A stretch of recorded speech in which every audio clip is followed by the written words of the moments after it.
Hello everyone. Hello. Good evening, sir. Good afternoon, sir. Good afternoon. Voice clear है? Voice जी sir, phone उल्टा है। Phone उल्टा है? Yes sir. अच्छा एक सेकंड आप लोग यहाँ देखिए, ये कैसा दिख रहा है? क्लियर है कि? जी सर, ठीक दिख रहा है।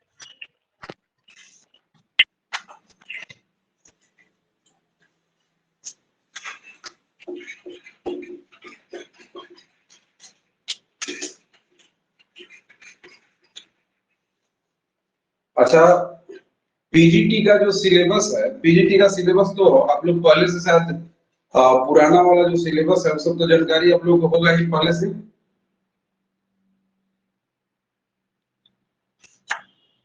हेलो, पीजीटी के सिलेबस के विषय में जानकारी तो होगा ही ना पहले से।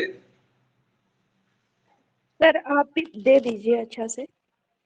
और ठीक है, हम थोड़ा सा बताते हैं इसके संदर्भ में जो सिलेबस इसका है।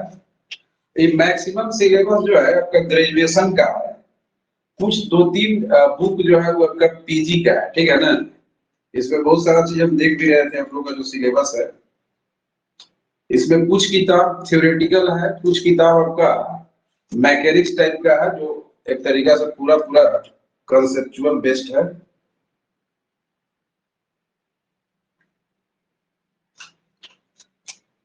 देखिए इसमें आप लोगों को पढ़ना है, एक है लीनियर अलजेब्रा। लीनियर अलजेब्रा आप लोगों को जानकारी होगा ही, ये जिसको आप लोग वेक्टर स्पेस बोलते हैं। साथ ही साथ ये आपका जैसे यहाँ नीलांबर पीतांबर या पहले रांची यूनिवर्सिटी जो हुआ करता था, मतलब जो ईयरली का मैं बात कर रहा हूँ, ये बीएससी पार्ट थर्ड में पढ़ना था वेक्टर स्पेस, पीजी में भी है। मैट्रिक्स जो पढ़ना है ये आपका बीएससी पार्ट टू का पढ़ना, ठीक है। कैलकुलस जो पढ़ना है वो आपका बीएससी पार्ट वन और पार्ट टू का सिलेबस मात्र पढ़ना है, जिसमें बीटा गामा फंक्शन इंक्लूड किया हुआ है। और एनालिटिकल ज्योमेट्री जो है वो आपका बीएससी पार्ट वन का कंप्लीटली पढ़ना है। बस इसमें एक नया टॉपिक ऐड हो गया है जिसको आप कोनिक क्वाड बोल रहे हैं, जिसमें आपका इलिप्सॉइड है, पाराबोलॉइड है, हाइपरबोलॉइड है, ये चीज को इंक्लूड किया है। उसके बाद आपका ऑर्डिनरी डिफरेंशियल इक्वेशन है जो पार्ट टू का कंप्लीटली हुआ करता था, जिसमें सीएफ और पीआई निकालना था, वो चीज मौजूद है इसमें। उसके बाद डायनेमिक्स और स्टैटिक्स जो है ये आपका बीएससी पार्ट टू का टोटली सिलेबस है। हाइड्रोस्टैटिक्स जो है ये बीएससी पार्ट थर्ड का है, जिसमें centre of pressure, floating body वगैरह सब पढ़ना है, बस हम ऐसे ही लाइटली इसमें बोल रहे हैं। उसके बाद आपका वेक्टर एनालिसिस जो है, वेक्टर एनालिसिस पूरा का पूरा जो है ये बीएससी पार्ट वन का है, थोड़ा सा एक दो चीज उसमें इंक्लूड किया हुआ है। कॉम्प्लेक्स एनालिसिस जो है ये कॉम्प्लेक्स एनालिसिस आपका बीएससी पार्ट टू का भी है, और एमएससी पार्ट टू के तक, मतलब समझिए उसमें कंटूर इंटीग्रेशन वगैरह है। ऑपरेशन रिसर्च ये टोटली आपका इसका सिलेबस आ गया है, ये क्या इसको बोलते हैं, ये एमएससी पार्ट टू का जो सिलेबस है, जो 16वां पेपर हुआ करता था वो चीज है। मैथमेटिकल मॉडलिंग शायद आप लोगों के लिए बिल्कुल नया होगा, बहुत सारा यूनिवर्सिटी में पढ़ाया नहीं जाता है। डिफरेंशियल इक्वेशन एक यहाँ पर पहुंच रहा है, पार्शियल डिफरेंशियल इक्वेशन जो आप लोग पढ़ते होंगे इसमें। बीएससी पार्ट थर्ड में पार्शियल डिफरेंशियल इक्वेशन पढ़ना था, जिसमें आपको लैग्रांज पढ़ना था, चारपीट वगैरह पढ़ना रहता था, वो सारा चीज है। प्रोबेबिलिटी का जो सिलेबस रहता था वो आपको एमएससी पार्ट वन में एक तरीका से मौजूद है। उसके बाद आपको रिजिड डायनेमिक्स, एक है रिजिड डायनेमिक्स जो कि आपको पढ़ना है। एमएससी पार्ट वन का पेपर 6 हुआ करता था, जिस समय ईयरली चलता था उसका मैं बात कर रहा हूँ। और एक आपका है डिस्क्रीट मैथमेटिक्स, ये आप लोग पहले से जानते हैं, ये आपका ग्राफ थ्योरी वगैरह है, लॉजिक वगैरह है, ये सब पढ़ना है आपको बीएससी पार्ट थर्ड में। तो इस प्रकार से सिलेबस है, और आप लोग सब देखे होंगे पहले से डाउनलोड करके, यही सब सारा चीज सिलेबस है। तो इसको मैं फिर से लिख दें या टॉपिक स्टार्ट करें? सर लिख दीजिए, इसको लिख दीजिए, आपको होगा नहीं। देखिए हम इसको और आप लोग बताएंगे किस प्रकार से दिख रहा है।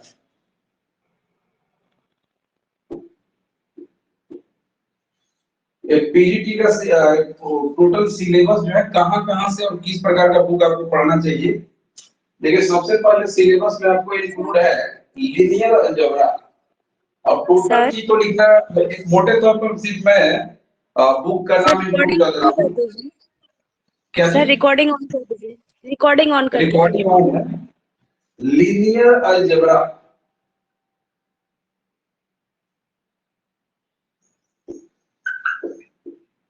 लीनियर अलजेब्रा आपको पढ़ना है जिसको आप वेक्टर स्पेस भी बोलते हैं। वेक्टर स्पेस ये आपको जो है ये बीएससी पार्ट थर्ड में, पता नहीं सेमेस्टर वाला का मैं बात नहीं कर रहा हूँ, ये आपका बीएससी पार्ट थर्ड का है और इसके लिए किताब जो है कृष्णा पब्लिकेशन का आता है, बहुत अच्छा किताब है, उसको आप लोग देख सकते हैं। इसके बाद आपका मैट्रिक्स है। मैट्रिक्स में वही सब रैंक वगैरह निकालने के लिए, वर्ष वगैरह निकालने के लिए आता है। मैट्रिक्स ये भी आपका बीएससी पार्ट 2 का बुक आप पढ़ सकते हैं, आपके पास होगा, ग्रेजुएशन किया है इसके थ्रू से। उसके बाद आपका कैलकुलस। कैलकुलस में विशेषकर आपका बहुत सारा क्वेश्चन जो है जैसे आईआईटी में जिस प्रकार का देता है डिफरेंशिएबिलिटी, कंटिन्यूटी या आपका definite integration based on property जो रहता है वो डिवेन वगैरह पर आधारित बहुत सारा चीज मिलेगा वहां पर। बेसिक में मैं बात कर रहा हूँ। और हाई लेवल में आपका ये चीज पूछेगा रिडक्शन फार्मूला वगैरह हो गया या आपका बीटा गामा फंक्शन से रिलेटेड मैटर आएगा। तो कैलकुलस में आपका टोटली एक तरीका से बीएससी ये आपका पार्ट 1 और पार्ट 2 का जो सिलेबस है including beta and gamma function also, ठीक है, ये चीज आपका होगा। और ये आपका हो गया एनालिटिकल ज्योमेट्री। एनालिटिकल ज्योमेट्री ये जो है इसी को आप 3D बोलते हैं। और 3D आप लोग को पढ़ना होगा या पढ़े होंगे, जिसमें आपको सबसे पहले पढ़ना है कुछ कार्टेशियन सिस्टम वगैरह पढ़ना है। उसके बाद आपको पढ़ना है डायरेक्शन कोसाइन। डायरेक्शन कोसाइन के बाद स्ट्रेट लाइन हो गया जिसमें स्क्यू स्ट्रेट लाइन वगैरह पढ़ना है। उसके बाद पढ़ना है स्फीयर। देखिए आपका मैं क्वेश्चन बहुत सारे उसमें स्टडी कर रहा हूँ या पहले से देखा, मैक्सिमम क्वेश्चन जो आपको पूछा जा रहा है पीजीटी में जिसमें स्फीयर का क्वेश्चन मैक्सिमम है। उसके बाद आपका कोन है, सिलेंडर है, ये तीनों का टॉपिक का क्वेश्चन ज्यादा से ज्यादा उसमें इंक्लूड है। और कुछ क्वेश्चन जो है डायरेक्ट आपका टेंजेंट एंड नॉर्मल पर आधारित कोनिक्वायड में आपका पाराबोलॉइड, हाइपरबोलॉइड और इलिप्सॉइड का क्वेश्चन है। तो 3D में आपका आपको एक तरीका से कोन और सिलेंडर तक तो पढ़ना था ही, अगर आप लोग पहले से ध्यान में होगा तो होगा, और ऐसे हम पूरा उसको पढ़ाऊंगा। और साथ साथ उसमें आपको कोनिक्वायड विशेष रूप से 4-5 क्वेश्चन वहां से आ रहा है जिसमें आपका पाराबोलॉइड है, हाइपरबोलॉइड है और इलिप्सॉइड है। इससे क्वेश्चन डायरेक्ट वहां पर टेंजेंट एंड नॉर्मल बेस्ड आ रहा है, ठीक है। तो एनालिटिकल ज्योमेट्री 3D आपका हुआ। इसके बाद आगे हम लोग आ जाते हैं। अच्छा, एक किताब आपका कौन सा होना चाहिए? ये आपका बीएससी पार्ट 1 का बुक चलेगा, ठीक है। और मैंने आसानी से आप लोग पढ़ सकते हैं, ऐसे तो मैं बहुत सारा क्वेश्चन डिफरेंट टाइप के बताऊंगा। उसके बाद आपका एक है ordinary differential equation. Ordinary differential equation, differential equation ये आपका टोटली बीएससी पार्ट 2 का है जिसमें आपको क्लेरॉट फॉर्म है, solvable of y, solvable for x, Clairaut forms हो गया, ऑर्थोगोनल ट्रेजेक्टरी है, और खासकर विशेष रूप से आपका है सीएफ एंड पीआर। इस सब पर क्वेश्चन आपको दिया जाएगा, बहुत इजी चैप्टर ये हुआ करता है। ये आप देखे होंगे बीएससी पार्ट 2 में हुआ करता है। मैं सेमेस्टर का जिक्र नहीं कर रहा हूँ, ईयरली जो बुक चलता था उसका मैं बात कर रहा हूँ। उसके बाद आपके पास एक किताब 2 है, ये आपका डायनेमिक्स है, डायनेमिक्स है, और साथ में आपका स्टैटिक्स है। स्टैटिक्स वगैरह के विषय में आप लोग जानते होंगे पहले से। स्टैटिक्स में आपको जैसे पढ़ना है कॉमन कैटेनरी हुआ, स्टेबिलिटी हुआ, वर्चुअल वर्क हुआ, रिजल्टेंट ऑफ एक तरीका से resultant force of resultant of 3D forces, इस प्रकार से। और विशेष रूप से इसमें आपको कैटेनरी है, स्टेबिलिटी है, और क्या उसको बोलते हैं वर्चुअल वर्क, इस प्रकार का टॉपिक आपको मिलेगा स्टैटिक्स में डायरेक्ट। और डायनेमिक्स वाला में क्या किया है, कुछ पार्ट थर्ड का भी पार्ट 2 वाला में आपका मोशन हो गया, ठीक है, आपका हुक्स लॉ से रिलेटेड वहां पर मैटर आ रहा है। और साथ साथ देखिएगा पार्ट 3 वाला से आपका केपलर्स लॉ यानी प्लेनेटरी मोशन को थोड़ा सा अटैच किया है। आप लोग केपलर्स लॉ वगैरह देखे होंगे, तो इसमें कुछ सेक्शन जो डायनेमिक्स है, इसमें कुछ सेक्शन आपका पार्ट 3 का भी है, कुछ सेक्शन पार्ट 2 का है। और स्टैटिक्स टोटली का टोटली ये बीएससी पार्ट 2 का सिलेबस हुआ करता था। ये आपका दिख देता है बीएससी, ये पार्ट 2 और पार्ट 3 दोनों इंक्लूड है, ठीक है। इसी प्रकार से आगे हम लोग इसमें चल रहे हैं, एक है हाइड्रोस्टैटिक्स। हाइड्रोस्टैटिक्स ये अभी जो लोग अगर जो लोग क्या नाम है, अभी जो लोग सेमेस्टर वाला से अपना कंप्लीट किए होंगे ग्रेजुएशन, उसमें आपका ये सेमेस्टर 6 में हुआ करता है। और जो लोग ईयरली वाला होंगे ये होता था पार्ट 3 में। तो इसको आप लिख सकते हैं टोटली जो है ये बीएससी पार्ट 3 का सिलेबस है, जिसमें आपका मेन चैप्टर है, इसमें बहुत सारा छोटा छोटा चैप्टर दिया है। मेन क्वेश्चन आपका कई साल से हम देख रहे हैं, इसमें आपका सेंटर ऑफ प्रेशर और लास्ट जो चैप्टर है फ्लोटिंग बॉडी वाला, जिसमें आर्किमिडीज सिद्धांत काम करता है, वो वाला सिलेबस इसमें इंक्लूड है, ठीक है। उसी प्रकार से ये आप एक आसान चैप्टर आ रहा है वेक्टर एनालिसिस।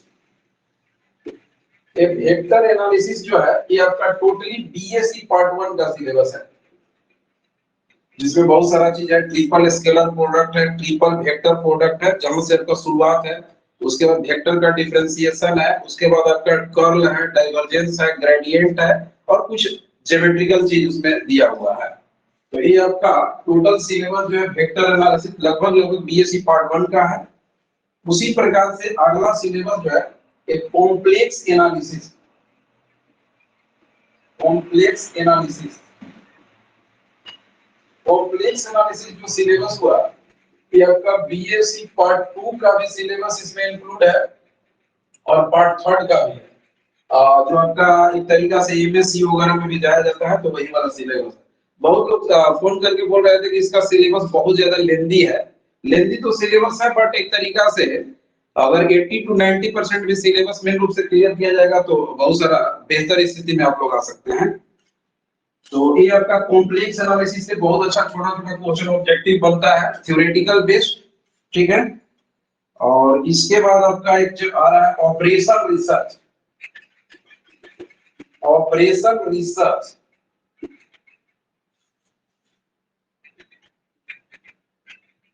ऑपरेशन रिसर्च ये आपका एमएससी पार्ट 2 का सिलेबस हुआ करता है, ठीक है। कुछ आपका सिंपलेक्स मेथड वगैरह ये जो है ये आपका बीएससी का भी सिलेबस है, लेकिन ऐसे टोटली सिलेबस ऑपरेशन रिसर्च जो है ये आपका बीएस एमएससी पार्ट 2 का है। एक नया सिलेबस आ रहा है जिसको आप बोलते हैं मैथमेटिकल मॉडलिंग। मैथमेटिकल मॉडलिंग ये जो सिलेबस है ये सब यूनिवर्सिटी में इससे पूछा जाता है, लेकिन वही चीज है ये बहुत कम लोग पढ़ाते हैं। हम लोग भी इसके जगह पर क्या डिस्क्रीट मैथमेटिक्स हुआ या प्रोबेबिलिटी हुआ, इस प्रकार के पढ़ाते हैं हम लोग। ये बिल्कुल नया है हर जगह के लिए, ठीक है। ये आपका बीएससी पार्ट 3 का सिलेबस है टोटली। उसके बाद आपके पास ये है partial differential equation. Partial differential equation ये आपका बीएससी पार्ट 3 का है, और इसी को आपका एमएससी पार्ट 2 का 11वां पेपर हुआ करता था। एक partial differential equation BSc part 3 का सिलेबस है, और ऐसे एमएससी में देखिएगा तो 11वां पेपर में वहां पर होता था। एक आपका है प्रोबेबिलिटी। प्रोबेबिलिटी ये भी सिलेबस बहुत जगह नहीं पढ़ाया जाता है। ये आपका एमएससी पार्ट 2 में एक तरीका से एमएससी पार्ट 1 में होता है, जिसमें आपको बहुत सारा चीज पढ़ना है। इसमें एस चंद का जो किताब है वो ज्यादा बेहतर है। बुक वगैरह के बारे में भी हम चर्चा करेंगे कि इनके पास क्या है। और लास्ट आपका एक आ रहा है, इसको आप बोल सकते हैं मैकेनिक्स। मैकेनिक्स इसको मैं अपने से नाम दे रहा हूँ, रिजिड डायनेमिक्स इसको बोलते हैं ना, रिजिड डायनेमिक्स इसको बोला जाएगा, रिजिड डायनेमिक्स।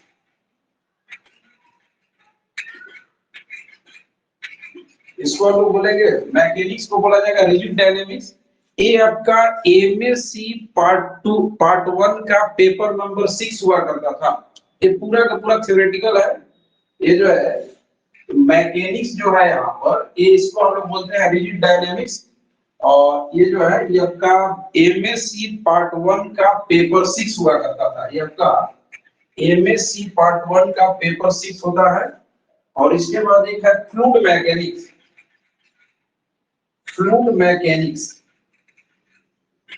ये जो है ये आपका फ्लूइड मैकेनिक्स के विषय में आप पहले से जानते हैं। फ्लूइड मैकेनिक्स जो होता है ये आपको बीएससी पार्ट 3 का वो उसी में आता है जिस जहां पर चलता है हाइड्रोस्टैटिक्स हाइड्रोडायनेमिक्स। तो वही है फ्लूइड मैकेनिक्स में आपको हाइड्रोडायनेमिक्स का ही पोर्शन पढ़ना है, जिसमें स्टोक्स का रूल पढ़ना है, बर्नौली का पढ़ना है, और कुछ कार्टेशियन सिस्टम में पढ़ना है, स्फेरिकल पोलर हुआ, सिलिंड्रिकल पोलर हुआ, कंटिन्यूटी बेस्ड उसमें काम करना है। ये आपका बीएससी एक तरीका से बीएससी पार्ट 3 का है और एमएससी पार्ट 2 का है। ये आपका हो गया एमएससी पार्ट, दोनों जगह है। तो एमएससी वाला में थोड़ा सा एक्सटेंशन किया हुआ है और बीएससी में 3 चैप्टर में ही लास्ट कर दिया है।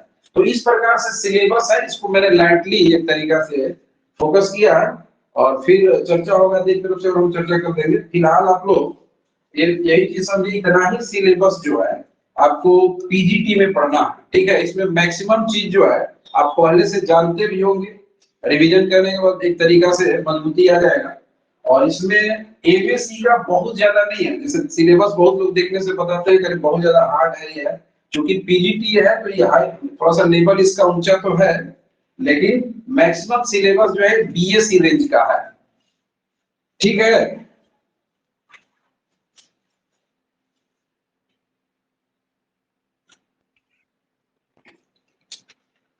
इसको रिपीट करने की जरूरत है या हटा दे इसको? हटा दीजिए सर। और जिनको स्क्रीनशॉट लेना है स्क्रीनशॉट ले सकते हैं। सर ग्रुप में आप ये स्क्रीनशॉट लेकर डाल दीजिएगा। अच्छा ठीक है। और एक चीज और है, स्क्रीनशॉट ले चुके हैं सर, डाल दीजिए।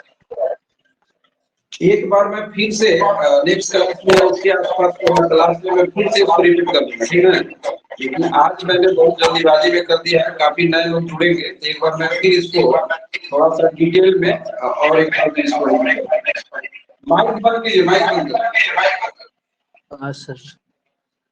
फिलहाल अभी जो है बहुत सारा इसमें चैप्टर है, जिसमें सबसे पहले मैं इसको एक तरीका से शुरुआत कर दे रहे हैं एनालिटिकल ज्योमेट्री को, जो आपका 3D है। पहले थोड़ा सा डायरेक्ट मैं उस प्रकार का चीज शुरू कर रहा हूँ जो डायरेक्ट आपको बीएससी से रिलेटेड है।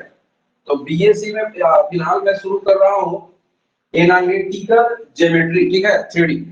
3D के विषय में आप पहले से जानते भी होंगे। इसमें आपको सिलेबस जो है, अब इसका सिलेबस जो मैं लिखूंगा तो पूरा लिखूंगा, ऐसे तो मैंने भरभरी लिखा, और अब जो लिखा जाएगा टॉपिक वाइज इसमें पूरा पूरा बताया जाएगा।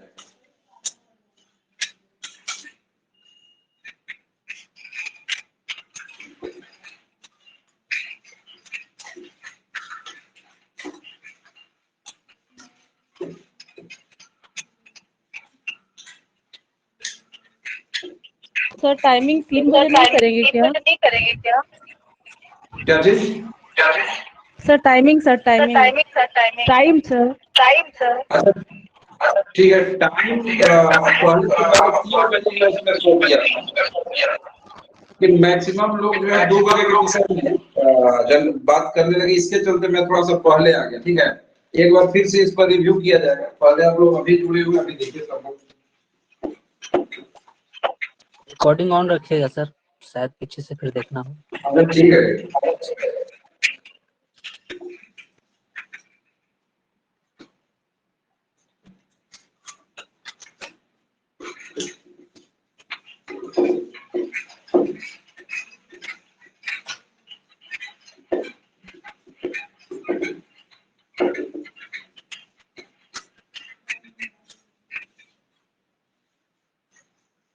देखिए शुरुआत हम लोग करने जा रहे हैं 3 डायमेंशनल कोऑर्डिनेट ज्योमेट्री।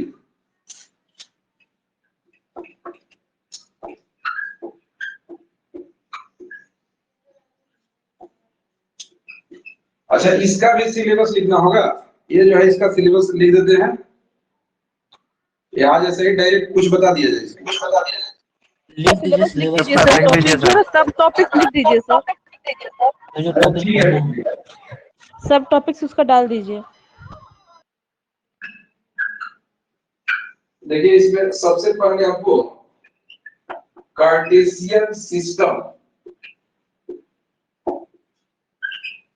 हालांकि ये लिखा जा रहा है कार्टेशियन सिस्टम से उनका क्वेश्चन आता जाता नहीं है, लेकिन मैं लिख रहा हूँ सिलेबस। कार्टेशियन सिस्टम है। अच्छा, कार्टेशियन सिस्टम में विशेष रूप से दो चीज इंक्लूड किया गया उसमें। एक होता है सिलिंड्रिकल, सिलिंड्रिकल पोलर।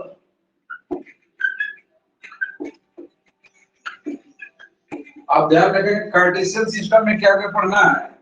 पहले आपको पढ़ना है सिलिंड्रिकल पोलर कोऑर्डिनेट, और एक आपका है स्फेरिकल पोलर कोऑर्डिनेट। ठीक है, अभी सबसे क्वेश्चन कम पूछा जाता है, ये बिल्कुल शुरुआत लेवल का चीज है। उसके बाद आपको पढ़ना है स्ट्रेट लाइन,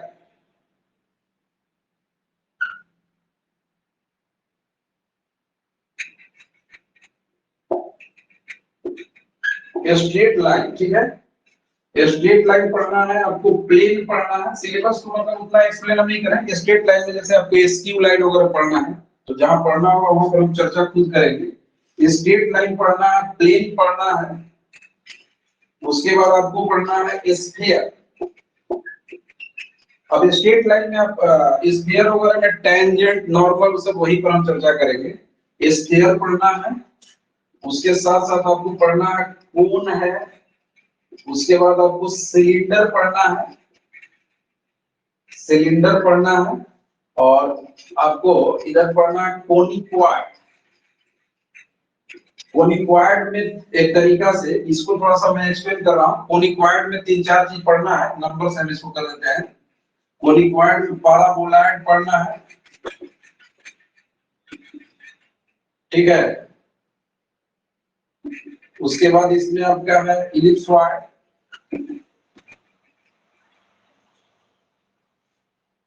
इलिप्सॉइड पढ़ना है। और एक आपका पढ़ना है हाइपरबोलॉइड।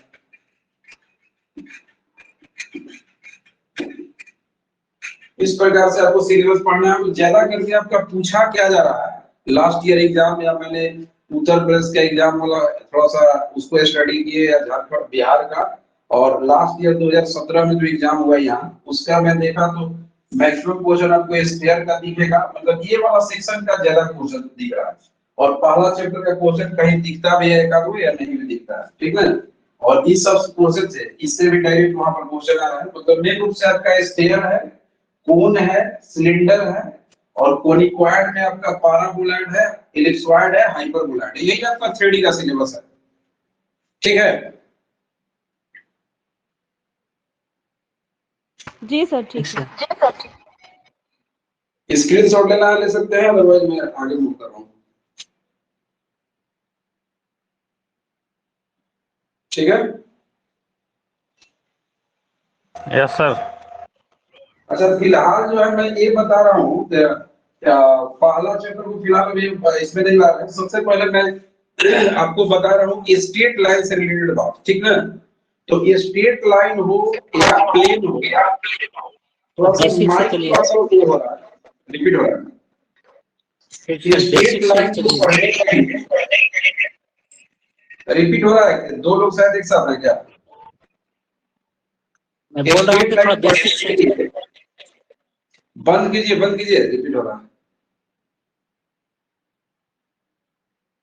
और अच्छा, ये बताया जा रहा है कि स्ट्रेट लाइन पढ़ने के लिए आपको सबसे पहले डायरेक्शन कोसाइन आना चाहिए बहुत बढ़िया से, क्योंकि डायरेक्शन कोसाइन पढ़ेंगे तभी आपको स्ट्रेट लाइन वाला मैटर क्लियर होगा, साथ में प्लेन क्लियर होगा। और जब तक आपको लाइन और प्लेन क्लियर नहीं होगा, ये पूरे सिलेबस का न तो आप टेंजेंट जान सकते हैं, न ही आप नॉर्मल जान सकते हैं। और इलिप्स पर क्या नाम है इसका, स्फीयर पर पूछ दिया जाएगा कि एक तरीका से टेंजेंट प्लेन का इक्वेशन बताइए, तो कहीं ना कहीं आपको हर हालत में, मतलब पूरे 3D सिलेबस का जो बैकबोन है वो आपका एक तरीका से डायरेक्शन कोसाइन है। तो मैं यहाँ से शुरू करने जा रहा हूँ, डायरेक्शन कोसाइन क्या है, कैसे है, इस प्रकार का मैं बात करने जा रहा हूँ। कुछ लोग इसके विषय में जानकारी है सबको?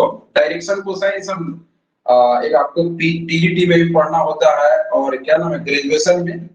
तो मैं शुरू करने जा रहा हूँ आप लोगों को डायरेक्शन कोसाइन, ठीक है, एक तरफ से बिल्कुल शुरू किया जा रहा है।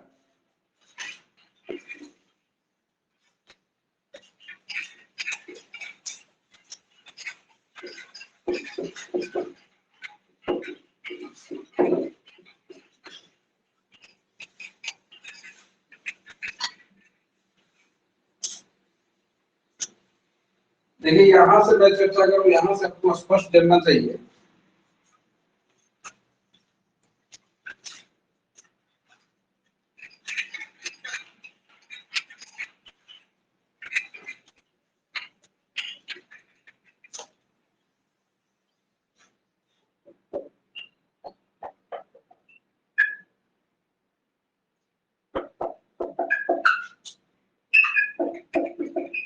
Direction cosine of a line, यहां से मेन रूप से सबसे 3D का महत्वपूर्ण चीज यही है कि आपको हर हालत में आना चाहिए।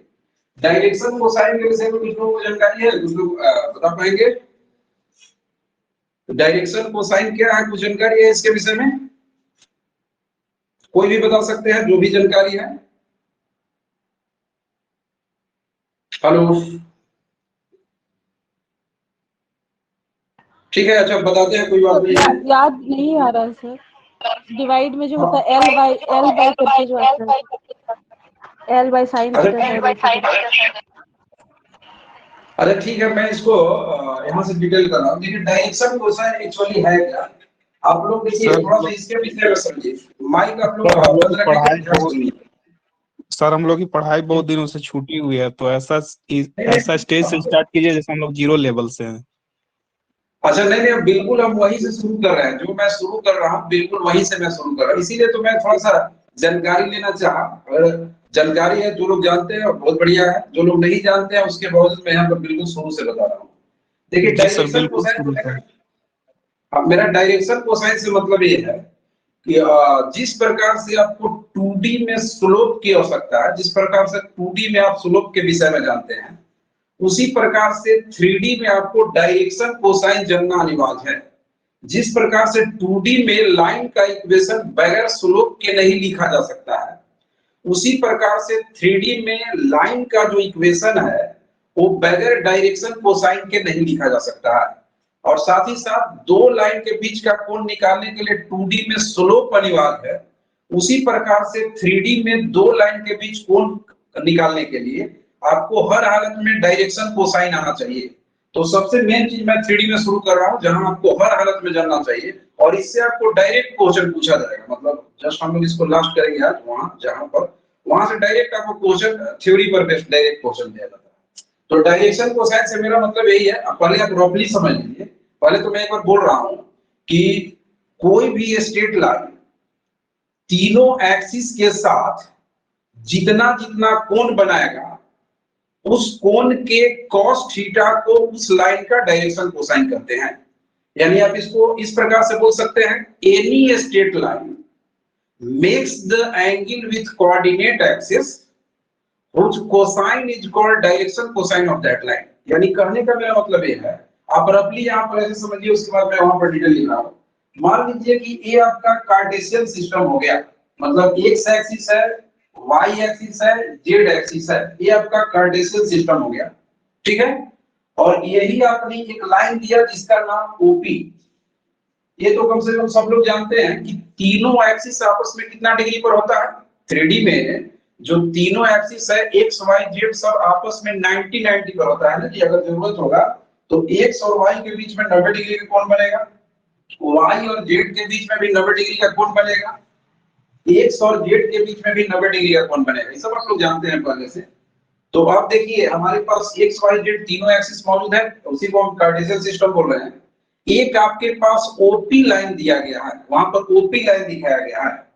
अब ये लाइन मान लेते हैं कुछ समय के लिए कि ओपी लाइन एक्स के साथ अल्फा कोण बनाए, ओपी लाइन एक्स के साथ अल्फा कोण बनाया और साथ साथ ओपी लाइन जो है एक तरीका से y के साथ बीटा बनाया। इसमें डायरेक्शन का कोई महत्व नहीं होता है, हम लोग 2D में क्लॉकवाइज और एंटी क्लॉकवाइज बोलते हैं, इसमें डायरेक्शन का कोई इंपॉर्टेंस नहीं है। एंटी क्लॉकवाइज और क्लॉकवाइज का 3D में कोई महत्व नहीं है। तो आपने क्या देखा, ओपी लाइन x के साथ अल्फा कोण बनाया, ओपी लाइन y के साथ बीटा कोण बनाया और ओपी लाइन जो है वो z के साथ गामा कोण बनाया। यानी ओपी लाइन x के साथ अल्फा, y के साथ बीटा, z के साथ गामा। तो इसका डेफिनेशन मैंने क्या बताया कि कोई भी स्ट्रेट लाइन तीनों एक्सिस के साथ जितना जितना कोण बनाएगा बस उसमें आप कॉस लगाइए और उस लाइन का डायरेक्शन कोसाइन क्लियर।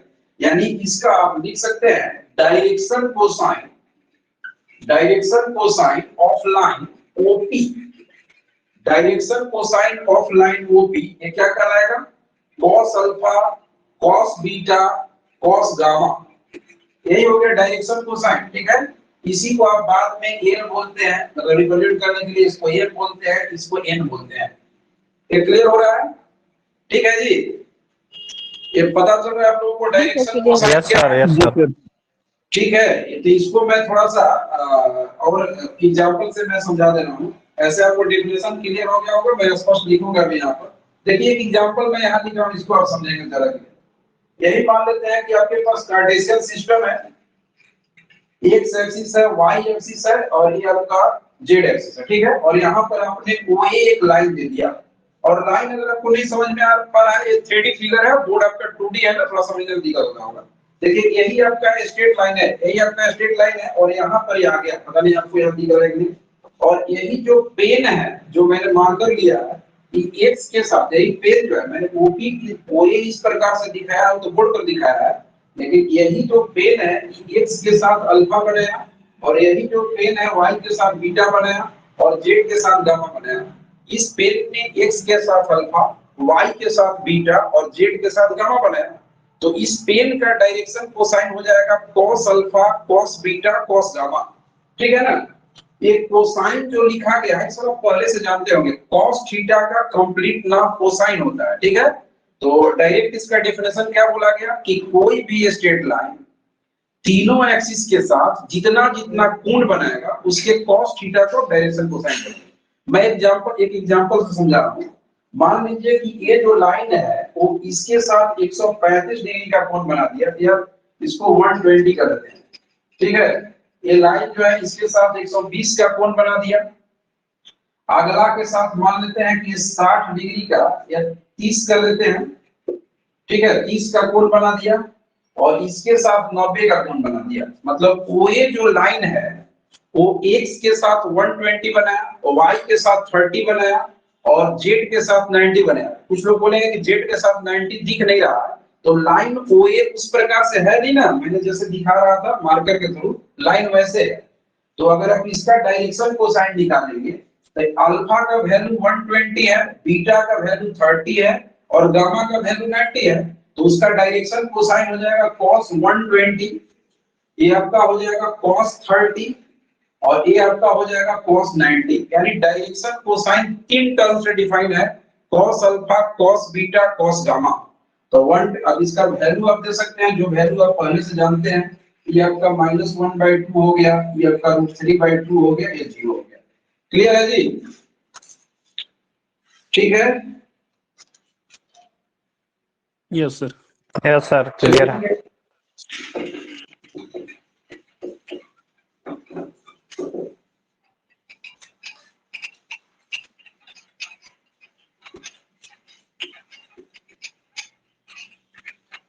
देखिए उसी चीज को मैं यहाँ पर स्पष्ट लिख रहा हूँ, कहीं आप लोगों को बताने में भी काम करेगा। बिल्कुल स्पष्ट ढंग से उसी को मैं लिख रहा हूँ। Direction cosine of a line, इसको आप लिख सकते हैं डेफिनेशन के तौर पर, any line makes the angle, any line makes the angle with coordinate axis. ध्यान रखेंगे, any line makes the angle with coordinate axis. Axis से मेरा मतलब हो गया x axis, y axis, z axis also. Axis का मतलब हो गया तीनों के बारे में बात हो रहा है। थोड़ा सा बीच को और क्लियर मैं लिख दे रहा हूं। देखिए आप ध्यान से समझिए, any line makes the angle with coordinate axis, सिर्फ एक एक्सिस के साथ नहीं, तीनों के साथ बात हो रहा है। Any line makes the angle with coordinate axis whose cosine is called, cosine वही cos थीटा का पूरा नाम cosine है, whose cosine is called direction cosine of a line। बिल्कुल स्पष्ट डिफिनेशन इसका लिखा गया बिल्कुल अपने वे में। Any line makes the angle with coordinate axis whose cosine is called direction cosine of a line। यानी कोई भी लाइन तीनों एक्सिस के साथ जितना जितना कोण बनाएगा उस कोण के cos थीटा को आप उसका डायरेक्शन कोसाइन बोलेंगे। देखिए इसी को मैं यहाँ पर एक्सप्लेन कर रहा हूँ जो आपको बताया जा रहा था।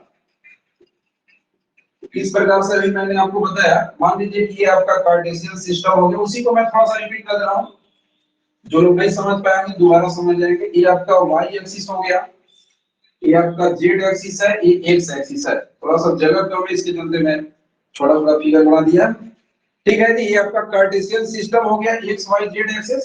अकॉर्डिंग टू डेफिनेशन आप क्या देख रहे हैं, मान लीजिए कि आपका ये OA लाइन है, और OA लाइन जो है वो एक तरीका से x के साथ अल्फा कोण बनाया, OA लाइन x के साथ अल्फा बनाया, OA लाइन y के साथ बीटा कोण बनाया, और OA लाइन जो है वो z के साथ गामा कोण बनाया। मतलब OA लाइन तीनों के साथ कुछ ना कुछ कोण बनाया, ठीक है। अब आप लिख सकते हैं डायरेक्शन कोसाइन को शॉर्ट में लिख दीजिए, डीसी में लिख सकते हैं, आप पहले से जानते भी हैं। डायरेक्शन कोसाइन ऑफ लाइन कौन सा है, OA। Direction cosine of a line OA, उसका डायरेक्शन कोसाइन क्या हो जाएगा, तो x के साथ उसने अल्फा कोण बनाया है तो ये आपका हो गया cos अल्फा, OA ने y के साथ बीटा कोण बनाया है तो ये आपका हो गया cos बीटा, और OA ने z के साथ गामा कोण बनाया तो इसी को आप बोलेंगे cos गामा, ठीक है। यानी डायरेक्शन कोसाइन तीन तरफ से डिफाइन है, cos alpha, cos beta, cos gamma. बाद में रिप्रेजेंट करने के थ्रू जैसे आप स्लोप को m से दिखाते हैं, स्लोप को m से, उसी प्रकार से डायरेक्शन कोसाइन को, यही cos अल्फा है, इसी को आप l पढ़ेंगे, cos बीटा को आप m पढ़ेंगे, और cos गामा को n पढ़ेंगे। यहां तक स्पष्ट है, बताइए क्लियर है, ठीक है जी। Yes sir. जी सर, जी सर। सर क्लियर है। चलिए यहाँ पर एक एग्जांपल मैं लास्ट दे रहा हूँ, इसको देखिए उसी से रिलेटेड। ये मान लीजिए आपका कार्टेशियन सिस्टम हो गया, x एक्सिस, y एक्सिस, ये आपका z एक्सिस, ठीक है। और एक लाइन मैंने OA दिया, नाम जो भी आपको देना है OA OP जो दीजिए, ठीक है। अब ये लाइन x के साथ मान लेते हैं कि एक कोण बनाया एक तरीका से 30 डिग्री, इसके साथ मान लीजिए कि ये कोण बना दिया 90 डिग्री, इसी के साथ अब ऐसा कोण बनाएगा उसके विषय में थोड़ा सा मैं बात भी करने जा रहा हूँ। x के साथ 30 बनाया, y के साथ 90 बनाया, z के साथ मान लीजिए कि ये 60 बनाया, यानी OA लाइन ने x के साथ 30, y के साथ 60 और z के साथ 90 कोण बनाया। तो आपको तो जानकारी हो चुका कि कोई भी लाइन का तीनों के साथ बस कोण केयर करना है, तो आप लिख सकते हैं यहाँ पर direction cosine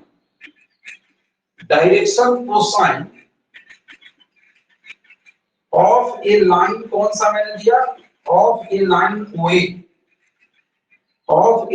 OA, direction cosine of a line OA।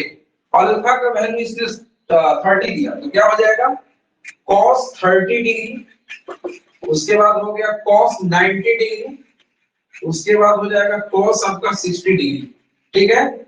और ये वैल्यू दैट इज करके आप लिख सकते हैं, ये वैल्यू आपका √3/2 हुआ, ये वैल्यू आपका 0 हो गया, और ये वैल्यू जो है आपका 1/2 हो गया। यानी डायरेक्शन कोसाइन तीन टर्म से डिफाइन है, उसी को आप ए में बोलते हैं। क्लियर है? हाँ सर क्लियर है। ठीक है, जिनको स्क्रीनशॉट लेना है स्क्रीनशॉट ले लीजिए, उसके बाद मैं इसमें आगे मूव कर रहा हूँ। ले चुके हैं सर सर कि सर बाद में नहीं भेजिएगा क्या? क्या चीज? सर ये जो आप लिखा है बाद में सर नहीं भेजिएगा। अच्छा, एक ग्रुप में, जी सर, जी सर। ग्रुप में डाला जाएगा, ठीक ना। बहुत लोग इसको ये कर रहे होंगे, ग्रुप में भेजा जाएगा। और आपका वीडियो तो ऑलरेडी रिकॉर्ड हो रहा है, दोबारा रिपीट कर लेंगे।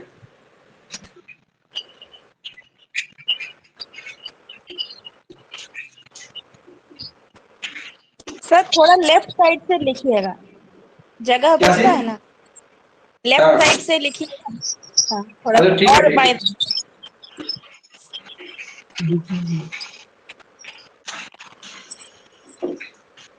सर ब्लूटूथ इस्तेमाल कर रहे थे, कॉल आवाज क्लियर आता सर। फिलहाल अभी मैं जहाँ आ रहा हूँ वहां से इसमें कराया जा रहा है, ठीक है।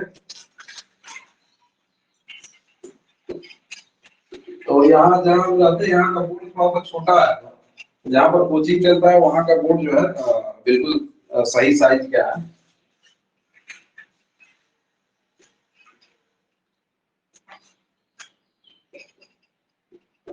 अब मैं इसके विषय में थोड़ा सा जानकारी दे रहा हूँ, जो एक तरीका से डायरेक्शन कोसाइन के तीनों टर्म के बीच में रिलेशन। अच्छा, थोड़ा सा और एक चीज हम बात कर रहे हैं।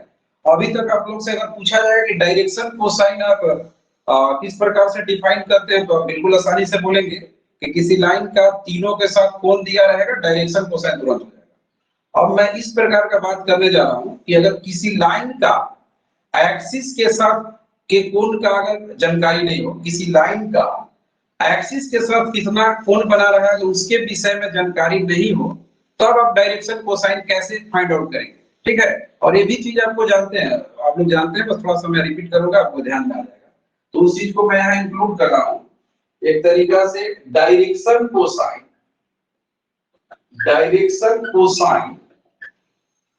Of a line, direction cosine of a line when two or more points given on the line। यानी जो चीज मैं बता रहा हूं कि डायरेक्शन कोसाइन आपको उस समय जानकारी दिया जा रहा है जिस समय एक्सिस के साथ कोण के विषय में कोई जानकारी नहीं है। मैंने क्या लिखा, direction cosine of a line when two or more points, यानी लाइन पर एटलीस्ट 2 पॉइंट होना चाहिए, यानी 2 बिंदु हो या 2 से अधिक बिंदु हो, और आपको इसके विषय में जानकारी नहीं है कि वो लाइन ने x के साथ कितना कोण बनाया, y के साथ कितना कोण बनाया। तो इसके विषय में आप देखिए, ठीक है। यानी आप क्या मैं बता रहा हूँ, आप समझ गए हैं। लाइन, यदि लाइन का x y z के साथ कोण का अगर जानकारी नहीं हो, लाइन पर 2 बिंदु दे या 2 से ज्यादा बिंदु दे, उस समय आप डायरेक्शन कोसाइन कैसे निकालते हैं। तो आप इस प्रकार से समझ लीजिए।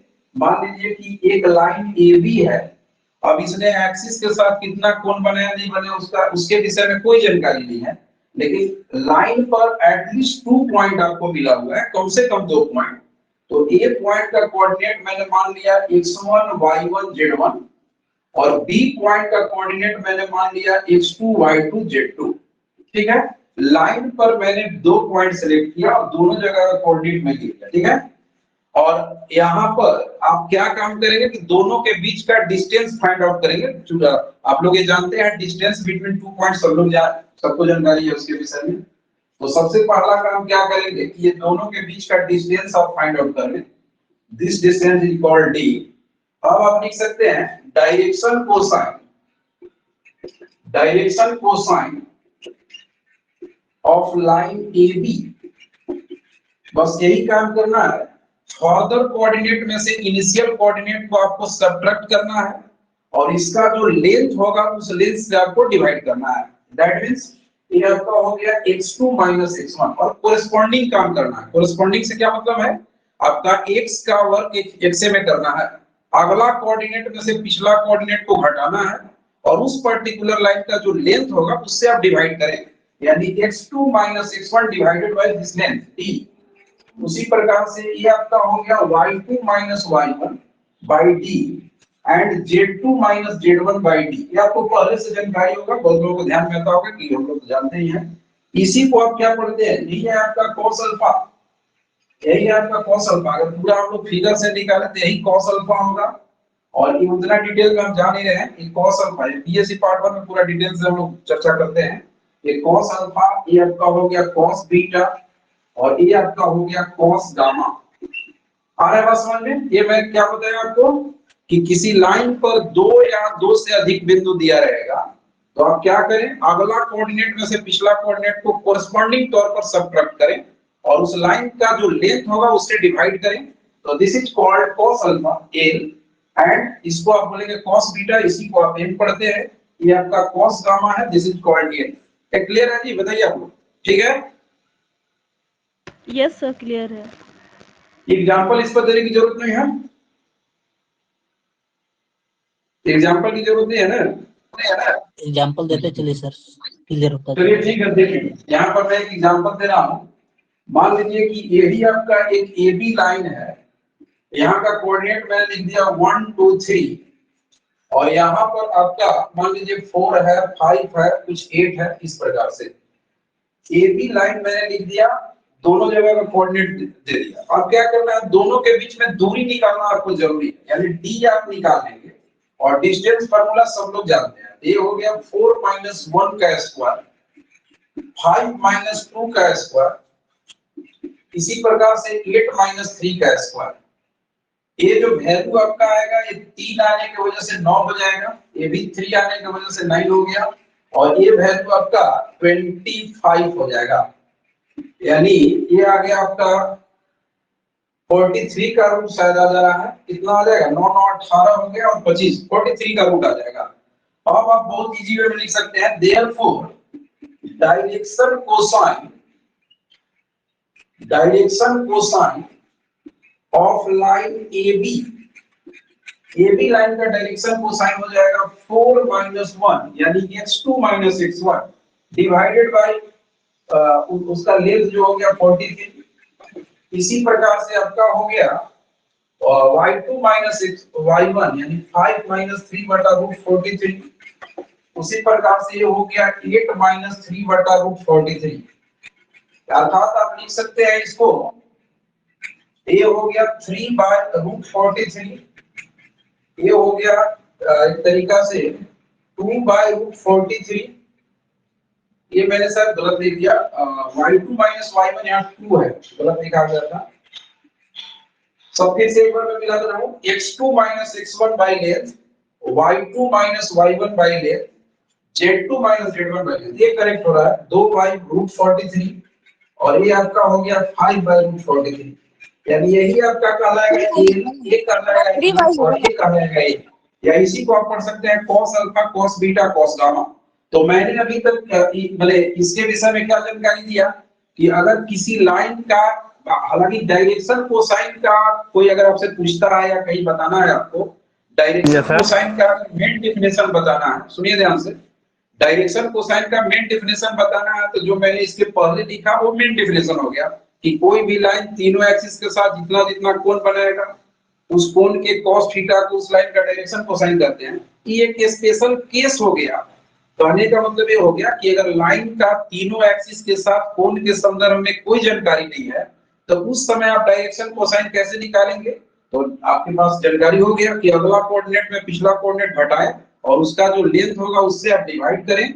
x वाला जो मैटर है cos अल्फा कहलाएगा, next cos beta cos gamma, और उसी पर मैंने एक एग्जांपल दिया। क्लियर है? बताइए। क्लियर है सर। हेलो ठीक है। हेलो, वही 2 के जगह 3 होगा ना बीच में सर?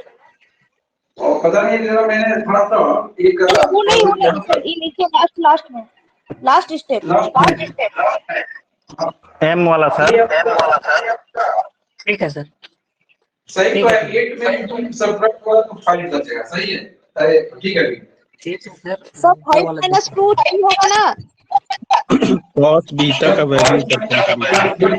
बिल्कुल सही है, ठीक है ठीक है। यहाँ ये आपका 3 होगा, बहुत बढ़िया।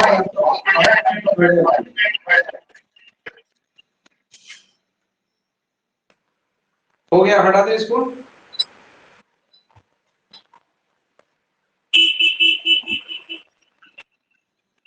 ठीक है जी, हटा दे। यस सर, हटा दीजिए।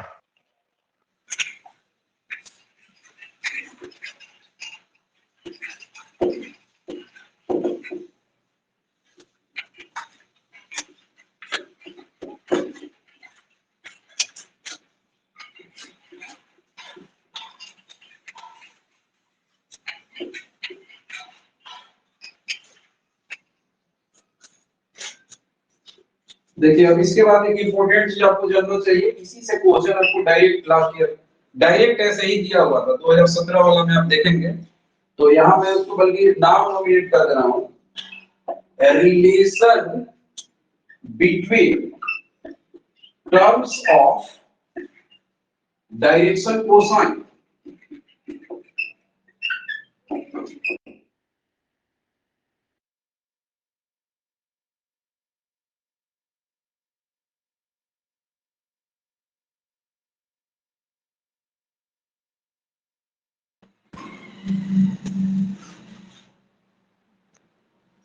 चलिए देखिए इसमें क्या बताया जा रहा है, रिलेशन बिटवीन टर्म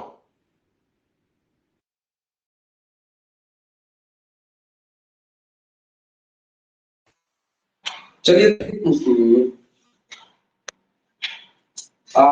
ये आपको बताया जा रहा है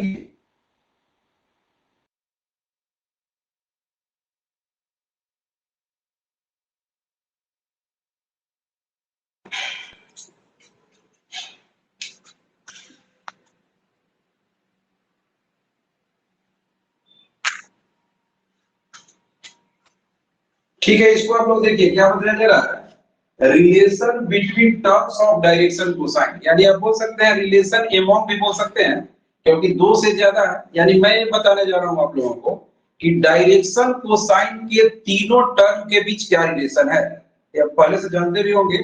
डायरेक्शन कोसाइन के तीनों टर्म के बीच क्या रिलेशन है, तीनों टर्म कहने का क्या मेरा मतलब है, cos alpha cos beta cos gamma, ये तीनों के बीच में क्या रिलेशन है। ये चीज आपको डायरेक्ट वहां पर पूछा भी जाता है, ये आपको इसमें भी पूछा जाएगा, टीजीटी वाला भी देंगे वहां पर भी पूछा जा सकता है। तो इस चीज को आप याद रखिए, यही है cos square alpha plus cos square beta plus cos square gamma equal to 1। ये आपको ध्यान में रखना है और इसको मैंने नाम भी दे दिया relation between terms of direction cosine. Direction cosine के तीनों टर्म के बीच क्या रिलेशन है, मतलब cos alpha cos beta cos gamma के बीच रिलेशन है cos square alpha plus cos square beta plus cos square gamma equal to 1। That is करके इसी को मैं यहां पर लिख रहा हूं, इसी को हम पढ़ सकते हैं a square plus m square plus n square equal to 1। ये भी आपको जानकारी होगा पहले से, ठीक है जी। ये डायरेक्शन कोसाइन के तीनों टर्म के बीच संबंध है, क्लियर है, ठीक है, क्लियर है। चलिए ठीक है। मैंने तीनों एक्सिस के साथ जो कोण वहां पर दिया जा रहा था, उस समय इस बात को ध्यान में रखना है, उल्टा पलटा आप कोण दे देंगे गलत हो जाएगा। ध्यान रखना है कि तीनों मिलाकर फाइनली 1 होना चाहिए। तो मैं जो कोण दे रहा था, कभी ध्यान दीजिएगा आप लोग, उल्टा पलटा कोण हो सकता है कि आपको 4 ऑप्शन दे दे, बोलेंगे कौन सा मतलब कोण जो है वो डायरेक्शन कोसाइन के लिए बिल्कुल उपयुक्त है। तो मैंने एक 30 दिया था, एक 60 दिया था, एक 90 दिया था, आप लोग ध्यान दिए होंगे। तो ये वाला वैल्यू आपका √3/2 आ रहा था, ये वाला वैल्यू आपका 1/2 आ रहा था, ये 0 आ रहा था। आप ध्यान देंगे कि ये cos स्क्वायर अल्फा करेंगे तो 3/4 हो गया, cos स्क्वायर बीटा करेंगे तो 1/4 हो गया और ये आपका 0 रहेगा। इसको आप हल करेंगे तो 1 आएगा। बात समझ में आ रहा है जो मैं बता रहा हूं यहाँ पर, क्लियर है? जी सर, जी सर। यस सर, क्लियर है सर, क्लियर। कोण जो है उल्टा पलटा नहीं रहेगा, बिल्कुल परफेक्ट बैठना चाहिए। तो जो भी मैंने एग्जांपल दिया वहां पर सोचकर जो दिया जा रहा था, वो इसी के संदर्भ में मैं उस प्रकार का कोण दे रहा था। अच्छा, ये वहां भी आपको काम करेगा जिस समय मान लीजिए कि दो एक्सिस के साथ कोण दे दे, कोई लाइन बता देगा कि x के साथ इसने 30 बनाया, y के साथ इसने 60 बनाया, तो बोला जाएगा कि z के साथ कितना कोण बनाया। तो आप बहुत आसानी से समझ सकते हैं कि अल्फा आपके पास दिया गया 30 डिग्री, y के साथ कोण यानी बीटा दिया गया 60 डिग्री। तो पूछा जाएगा कि उस लाइन ने z के साथ कितना कोण बनाया, यानी गामा का वैल्यू पूछेगा। तो आपके पास ये रिलेशन मौजूद है cos square alpha plus cos square beta plus cos square gamma बराबर 1। यहाँ और यहाँ वैल्यू पुट करेंगे, जो अननोन है वो बहुत आसानी से निकल जाएगा। क्लियर है? ठीक है जी, हटा दें। तो देखिए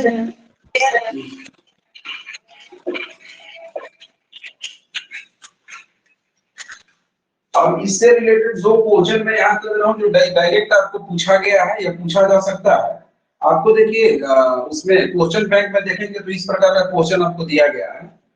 कि यदि अल्फा बीटा गामा किसी लाइन के द्वारा तीनों एक्सिस के साथ बनाया गया कोण है, तो इसी रिलेशन को उसने साइन में कर दिया है। देखिए इसी रिलेशन को मैं यहाँ पर एक कर दे रहा हूँ। अगर साइन में है तो इस क्वेश्चन ऑब्जेक्टिव तौर पर भी आप इसको एक्सप्रेस कर सकते हैं, व्यक्त कर सकते हैं। तो ये चीज आपका कॉस में है, इसी को मैं साइन में कर रहा हूँ। देखिए यहाँ से ऐसे मैं लिख रहा हूँ कि since cos square alpha plus cos square beta plus cos square gamma equal to 1। ये चीज आप पहले से नोन है, ये आप जान रहे हैं। इसको यदि आप साइन में कन्वर्ट करेंगे तो 1 माइनस साइन स्क्वायर अल्फा, ये हो गया 1 माइनस साइन स्क्वायर बीटा, ये हो गया 1 minus sine square gamma equal to 1। एक तो 1 को आप एलिमिनेट कर दें, ठीक है, और सभी साइन नेगेटिव है, सब आप सभी साइन को आप राइट साइड भेज दें, पॉजिटिव हो जाएगा। यानी sine square alpha plus sine square beta plus sine square gamma equal to 2। तो वहां पर ऑब्जेक्टिव में आप देखेंगे, क्वेश्चन में देखेंगे, चेक करेंगे तो मिलेगा कि एक लाइन एक्स वाई जेड के साथ अल्फा बीटा गामा कोण बना रहा है। तो इसमें कौन सा जो रिलेशन है वो करेक्ट है। और साइन के टर्म में दिया है कि तीनों का जोड़ कहीं 1 है, साइन में तीनों के स्क्वायर का जोड़ 2 है, कहीं 3 है, कहीं 4 है, इस प्रकार से। तो ध्यान रखिए कि कॉस में 1 होता है और साइन में यदि उसी से आप चलेंगे तो कितना ध्यान आपको रखना है, या ऐसे आप मेन रूप से वो चीज ध्यान रखें और ये बिल्कुल आसानी से आप वहां चेंज भी कर सकते हैं। क्लियर है? ठीक है जी सर।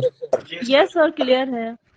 चलिए ठीक है, नेक्स्ट। और इसी में हम लोग आते हैं, इसको थोड़ा सा मल्टीपल एंगल में मैं भेज रहा हूँ इसी रिलेशन को।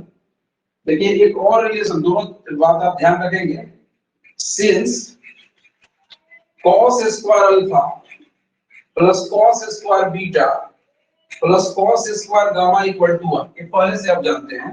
अब मैं इसको क्या कर रहा हूँ कि मल्टीपल एंगल में यहाँ से भेज रहा हूँ। देखिए कैसे होगा। cos स्क्वायर अल्फा को आप बहुत आसानी से लिख सकते हैं 1 प्लस cos 2 अल्फा बाई 2, ये सब आप जानते हैं। उसी प्रकार से cos स्क्वायर बीटा को आप लिख सकते हैं 1 plus cos 2 beta by 2।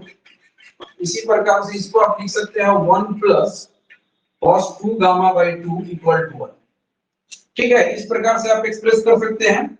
LCM होने के बाद 2 चला जाएगा उस साइड, ठीक है, उस साइड चला जाएगा और ये वैल्यू आपका हो जाएगा। इसको मैं ऐड कर रहा हूँ 1 प्लस 1 प्लस 1, ये आपका 3 टाइम्स है तो ये 3 हो गया। 3 plus cos 2 alpha cos 2 beta और ये हो गया cos 2 gamma equal to, LCM होने के बाद 2 जो है वो बटा में था, एलसीएम होने के बाद ये आपका 2 हो जाएगा और बाद में ये 3 और 2 आपस में कैलकुलेट होकर इधर लेफ्ट साइड में 1 हो जाएगा। देखिए ये रिलेशन भी आपको डायरेक्ट पूछा गया है, तो उसी रेंज में पूछा गया cos 2 अल्फा cos 2 बीटा और ये हो गया cos 2 गामा, इतना इक्वल टू 0। तो वहां क्वेश्चन किस प्रकार से दिया गया आप देखेंगे, क्वेश्चन बैंक में दिया गया है कि एक लाइन जो है एक्स वाई जेड के साथ अल्फा बीटा गामा कोण बना रहा है, which of the following relation is correct. तो मेन रिलेशन तो आपको ये है cos square alpha cos square beta cos square gamma equal to 1। अगर साइन के टर्म में पूछेगा तो वो 2 हो जाएगा, जो कि आप समझ चुके हैं। और मल्टीपल एंगल के सेंस में पूछेगा तो ये चीज आपको पूछा जाएगा 1 plus cos 2 alpha plus cos 2 beta plus cos 2 gamma equal to 1। ये क्लियर है? बताइए आप लोग। क्लियर है जी सर। सर। चलिए ठीक है, स्क्रीनशॉट लेना दे सकते हैं, अदरवाइज आगे बढ़ते हैं।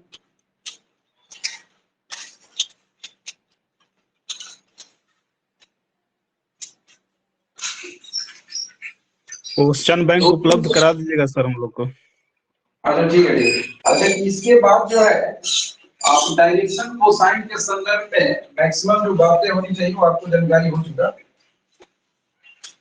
और इसी से रिलेटेड जो है, जैसे 2 लाइन के बीच का कोण जो है निकालने का मैटर इसमें आता है।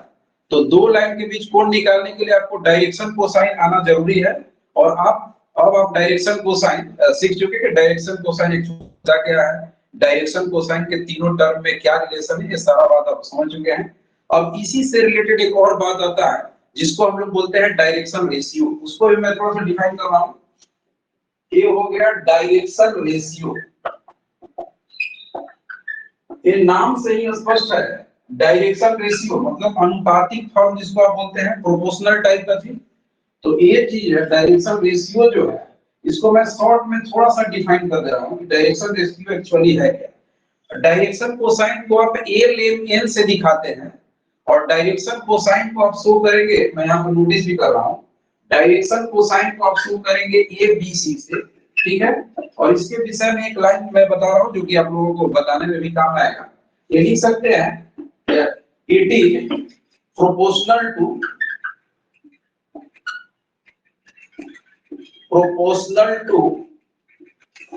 The DC of a line. मतलब ये सीधा सीधी क्या चीज है, जिन लोगों को डायरेक्शन कोसाइन समझ में आ गया है उनको डायरेक्शन रेशियो समझने में कोई परेशानी नहीं होगा। ये डायरेक्शन कोसाइन का ही प्रोपोर्शनल फॉर्म है, अनुपातिक फॉर्म है, ठीक है। डायरेक्शन कोसाइन का it is proportional to the DC of a line, ठीक है। डायरेक्शन कोसाइन जो है उसी का अनुपातिक फॉर्म है। जैसे अभी आप कहीं सीख रहे थे 1/2 √3/2 0/2, इस प्रकार से भी आप सीख रहे थे किसी लाइन का डायरेक्शन कोसाइन इतना है। अगर आप इसमें से नीचे वाला को एलिमिनेट कर दें तो जो रिमेनिंग बच गया वो आप बोलेंगे कि उसका फॉर्म आ गया, इसी को आप बोलेंगे डायरेक्शन रेशियो। यानी डायरेक्शन रेशियो जो है अनुपातिक फॉर्म है। तो सीधा सीधा इसको आपने जो मैंने लिखा कि इट इज प्रोपोर्शनल टू, बहुत सिंपल वे में मैंने इसको लिखा। देखिए इसको थोड़ा सा मैं इसको एक्सप्लेन करके दिखा रहा हूँ। जैसे कहने का मेरा मतलब है, ऐसे आप समझेंगे, यही ए बी कोई लाइन है, यहाँ का कोऑर्डिनेट आपके पास x1 y1 z1 है और ये आपका x2 y2 z2 है। पहला पॉइंट का कोऑर्डिनेट x1 y1 z1 है, सेकंड पॉइंट का कोऑर्डिनेट x2 y2 z2 है।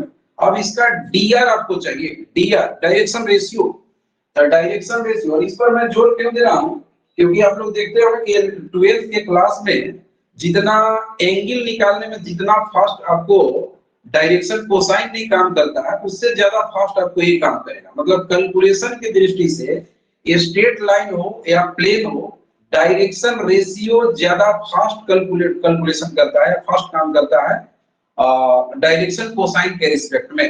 उसी का अनुपातिक फॉर्म है, बहुत कोई नया चीज है। देखिए एक तरीका से हम लोग लिख सकते हैं direction ratio of a line A B. बस कुछ नहीं इसमें करना है, फर्दर कोऑर्डिनेट में से इनिशियल कोऑर्डिनेट को आप मात्र सब्ट्रैक्ट कर दें और कोरेस्पॉन्डिंग तौर पर सब्ट्रैक्ट करें। मतलब x का x में, y का y में, z का z में। तो x2 - x1 y2 - y1 फिर z2 - z1 हो गया। इसी को आप बोलेंगे a। पता है ना, डायरेक्शन रेशियो को आप a b c से रिप्रेजेंट करते हैं। तो a आपका a है, यही आपका b है और यही आपका c है। ये क्लियर है। और यदि इसी में आप डिस्टेंस से डिवाइड कर देते, जैसे मेरा कहने का मतलब ये है कि x2 - x1 divided by its length, यानी x2 - x1 और उसका लेंथ से अगर आप डिवाइड करते चलते तो वो आपका डायरेक्शन कोसाइन आता। लेकिन मात्र आप अगला कोऑर्डिनेट में पिछला कोऑर्डिनेट को यदि आप सब्ट्रैक्ट कर दे रहे हैं, सिर्फ घटा दे रहे हैं, तो a आपका कहलाएगा a, ये कहलाएगा b और ये कहलाएगा c। क्लियर हो गया है, बताइए आपको, ठीक है? क्लियर है सर, क्लियर है सर। चलिए इसको स्क्रीनशॉट जिनको लेना है ले सकते हैं।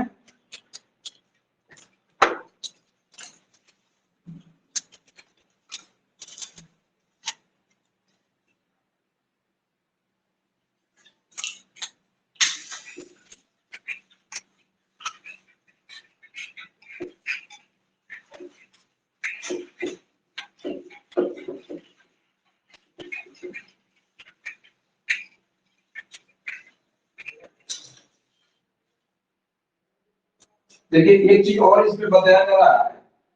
अच्छा अभी मैंने क्या बताया, देखिए एक सेकंड देखिए, x2 - x1 बाई मान लीजिए d, y2 - y1 by d, z2 - z1 by d। ये क्या चीज है, dc है या dr है किसी पर्टिकुलर लाइन का? सर डीसी है सर, डीसी। कैसे है सर? dc है, ठीक है, बहुत बढ़िया, ठीक है, बंद कीजिए। और यदि इसी में आप इसको एलिमिनेट अगर कर दें, यहाँ से हटा दें, और क्या चीज है, ये क्या चीज है, डायरेक्शन रेशियो। डायरेक्शन रेशियो है। तो मैं बताने रेशियो जा रहा सर। हूँ कि आप क्या समझ रहे हैं कि अगर आपके पास डायरेक्शन कोसाइन दिया है तो रेशियो में जाना बड़ा इजी है। यदि आपके पास डायरेक्शन कोसाइन दिया है तो डायरेक्शन रेशियो में जाना बड़ा इजी है, बस नीचे वाला को एलिमिनेट कर दे। किसी लाइन का डायरेक्शन कोसाइन दिया हुआ है तो डायरेक्शन रेशियो में जाना बहुत इजी है, नीचे वाला को एलिमिनेट कर दे। तो मैं ये बताने जा रहा हूं कि दोनों के बीच में क्या संबंध है। यदि आपके पास रेशियो दिया रहेगा तब आप कोसाइन में किस प्रकार से मूव करेंगे। किसी लाइन का अगर डायरेक्शन रेशियो दिया रहेगा तो डायरेक्शन कोसाइन में आप कैसे जाएंगे, ये आपको जानकारी नहीं होगा। देखिए, तो मैं ये बता रहा हूं एक तरीका से relation between DC and DR. ठीक है, relation between DC and DR. किसी लाइन के डायरेक्शन रेशियो और डायरेक्शन कोसाइन में क्या संबंध है, यानी एक से दूसरे में आप कैसे कन्वर्ट करेंगे। कोसाइन से रेशियो में जाना इजी है और मैं ये बताने जा रहा हूं कि आपके पास अगर रेशियो मौजूद है तो कोसाइन में कैसे जाएंगे। जैसे मान लीजिए कि आपके पास यही एबी लाइन है, इसका डायरेक्शन रेशियो आपके पास गिवन है एबीसी। ये डायरेक्शन रेशियो आपके पास गिवन है, ये जो मैंने लिखा AB लाइन का डायरेक्शन रेशियो मैंने दिया ABC, small abc direction ratio को रिप्रेजेंट करता है। इस लाइन का मैंने डायरेक्शन रेशियो दे दिया, अब इसका हमको कोसाइन में जाना है तो लिखा जा सकता है direction cosine of a line AB। तो डायरेक्शन कोसाइन को आप L से दिखाते हैं तो डायरेक्शन कोसाइन क्या हो जाना चाहिए, आप ये ध्यान रखिएगा A बटा में root over A square plus B square plus C square, या कॉलेज जानते भी होंगे। m बराबर b बटा में root over A square plus B square plus C square, and next one n equal to c बटा में root over A square plus B square. ये मैंने आपको बताया कि किसी लाइन का यदि डायरेक्शन रेशियो दिया रहेगा तो आप डायरेक्शन कोसाइन में किस प्रकार से काम करेंगे, कैसे निकालेंगे। ठीक है जी, क्लियर है। Yes sir, yes sir, clear है। आप लोग डायरेक्ट ऐसे ही बताएंगे। देखिए एक चीज मैं बता रहा हूं, किसी लाइन का डायरेक्शन रेशियो, आप लोग ध्यान से सुनेंगे, डायरेक्ट हमको बताएंगे क्या आंसर होना चाहिए कि 11th 12th लेवल का क्वेश्चन हो गया। किसी लाइन का डायरेक्शन रेशियो यदि 2 3 6 है तो उस लाइन का डायरेक्शन कोसाइन क्या हो। एक बार फिर से आप सुने, किसी लाइन का डायरेक्शन रेशियो 2 3 6 है तो उसका डीसी क्या होना चाहिए। सर डीसी हो गया L इक्वल टू अंदर 2/7 L का मान होएगा 2/7 3/7 L का मान ठीक है, होगा। बहुत बढ़िया। आप लोग समझ रहे हैं। ए जो है आपका ए स्क्वायर प्लस बी, माइक बंद करें, आप लोग का आंसर करेक्ट है। ए स्क्वायर बी स्क्वायर मैंने इस प्रकार से एडजस्ट करके इस बार दिया जिसका वर्गमूल आपको आसानी से इवैल्यूएट हो सके। तो इस प्रकार से आपको ए स्क्वायर 4 हो गया, बी स्क्वायर एक तरीका से 6 हो गया, और क्या इसका नाम है सी स्क्वायर आपका 36 हो गया। टोटल मिला के आपका आ गया होगा, एक ऐसे 49 है। 4 हो गया 9, 4 हो गया 9 आ गया होगा, सब मिलाकर जो 49 हो गया। माइक बंद करेंगे, सब मिलाकर 49 हो गया यानी 7 आ गया। तो आपका उस लाइन का डीसी हो गया 2/7 3/7 और ये हो गया लास्ट में 6/7। ये आपका करेक्ट है, बिल्कुल सही है। तो ठीक है, आज मैं यहीं पर क्लास को टर्मिनेट कर दे रहा हूँ। इसके बाद कल जो है सेम टाइम पर फिर से हम एक तरीका से यहाँ पर मौजूद रहेंगे। अच्छा, आप लोग टाइम के विषय, एक मिनट, टाइम के विषय में कुछ बोल रहे थे, बताइए। टाइमिंग 3 बजे कीजिए या फिर 9 बजे ठीक रहेगा सर, दोनों में से कोई एक टाइम। 3 बजे सर 3 PM सर। अच्छा, बहुत लोग 3 बजे, एक दो लड़के लोग हमसे फोन करके बताए, इसके चलते मैंने थोड़ा सा पहले आ गया। कल से मैं 3 बजे ही क्लास को स्टार्ट करूंगा। किसी को ऑब्जेक्शन बाकी लोगों को तो नहीं होना चाहिए, ठीक है जी सर। ठीक है सर, 3 बजे सही है। 3 बजे से मेरा क्लास होता है लोगों को प्रॉब्लम है क्या। जी सर, हम लोगों का भी सर ट्यूशन थोड़ा बहुत करवाते हैं सर। 3 बजे से ट्यूशन रहता है सर। अच्छा ठीक है, ऐसा करते हैं कि दो तीन प्रकार का मतलब कॉन्फ्लिक्ट टाइप का बात आ जा रहा है। ठीक है, वो एक एक नहीं है, फिर से मैसेज आपको दिया जाएगा फाइनली क्या सुबह में डिसीजन 10 लिया बजे जाएगा। कर दीजिए सर। मॉर्निंग सुबह में में 6 10 बजे बजे से कर कर दीजिए। सकते हैं सर। 10 बजे मॉर्निंग में। 6 बजे से रिकॉर्डिंग हाँ, सर, रिकॉर्डिंग हाँ। अवेलेबल करवाइएगा सर। देखिए सर एक्चुअली 6 बजे 10 बजे नहीं है। मैं यहाँ पर पढ़ाता हूँ बीएससी का। मेरा 7 बजे से शुरू होता है, वही 10-11 बजे तक लगातार बीएससी का बैच रहता है, सेमेस्टर 1 सेमेस्टर 2 ये सारा चीज। तो वो बैच तो ऑलरेडी ऑफलाइन चल रहा है, उसको एक तरीका से इधर उधर करना डिफिकल्ट है। यही चीज हो सकता है तो कि 2 मिड बजे टाइम होता रखिए है सर। 2 बजे 3 बजे या इवनिंग में 2 मैं ही 9 रहने बजे दीजिए सर, दिक्कत 2 है तो बजे सर। ठीक है सर। क्या जी? 2 बजे ठीक है। ठीक है 2 बजे रखिए सर 2 बजे। 2 बजे ही रहने दीजिए सर। अच्छा ठीक एकदम है, 2 बजे रहने दीजिए सर। ठीक है, एक सेकंड और। आप लोग फिलहाल लगातार जुड़ते रहेंगे। और दूसरा चीज ये है कि सिलेबस इसका थोड़ा वाइड है, ज्यादा है, तो थोड़ा सा रेपिडली भी होगा। इस प्रकार से जिस प्रकार से हम लोग चला रहे हैं इससे भी थोड़ा तेज होगा, लेकिन पहले आप लोग एक तरह और वही चीज होगा, समझ समझ के आपको बताया जाएगा कि आप समझ पा रहे हैं कि नहीं। ऐसा नहीं कि सिलेबस बहुत ज्यादा होने के चलते बहुत लंबा नहीं खींचा जाएगा और बहुत एक नहीं है। और मेन वाला सिलेबस जो आपको बताया गया उस सिलेबस को आप आज जाकर देख सकते हैं क्या क्या है। चलिए ठीक है, इसके बाद कल आप लोग से मिलते हैं, ठीक है। सर सर कल 2 बजे। सर आज कितना बजे पेन से स्टार्ट हुआ था सर?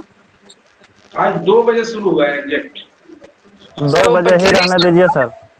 चलिए 2 ठीक बजे है, 2 रखिए सर, बजे 2 को बजे। ठीक रखते हैं। चलिए फाइनल वही 2 बजे बजे ही ठीक है। है। जिनको प्रॉब्लम है वो हमसे पर्टिकुलर फोन से बात करेंगे। चलिए ठीक है, ओके, थैंक यू सर। ठीक है, ओके।